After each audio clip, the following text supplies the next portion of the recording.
Paraules que no li va dir. Maleïda l'hora que et vaig conèixer i em vas dur de la mà a desfullar la rosa intacta dels dies.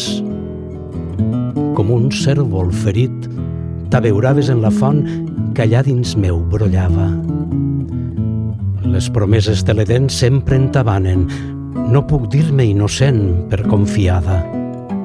Menteixen contra la dona totes les faules de Déu i del diable.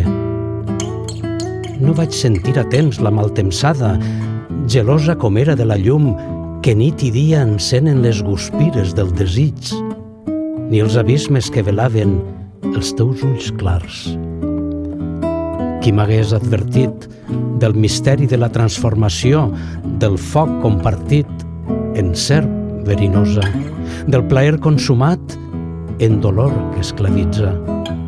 El temps, em deia, tot ho llança a perdre, però no era el temps, era aquella ferida que mai no cicatritza, les 4 maleïdes lletres en barrots de presó convertides.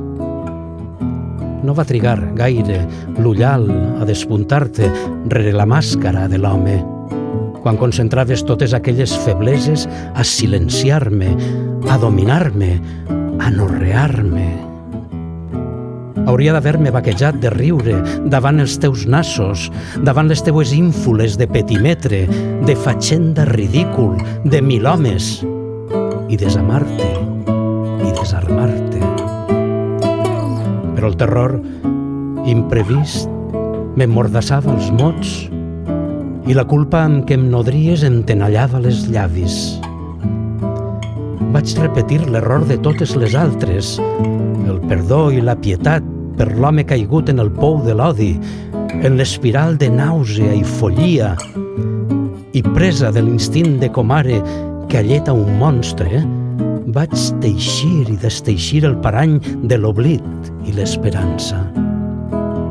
Tu seguies bevent còlera i mastegant violència, trist hereu de tenebres, perdut en l'espill de la pròpia misèria.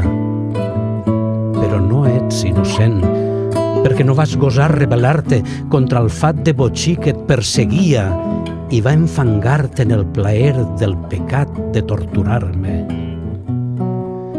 Heus ací l'infern de cada dia. T'he donat la meua por sencera, m'ha esgarrifat cada passa teua. He callat pensant en els fills que vaig parir ben sola. He menystingut la pròpia força.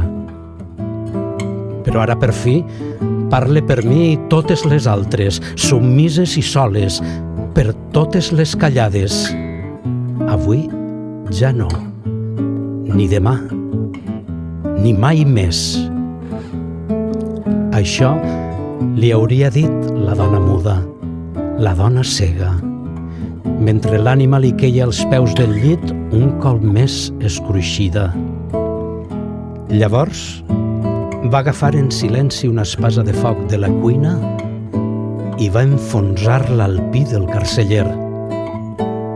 I va fugir per sempre del paradís i les ombres, deixant al seu darrere un rastre de sang, obert a la porta.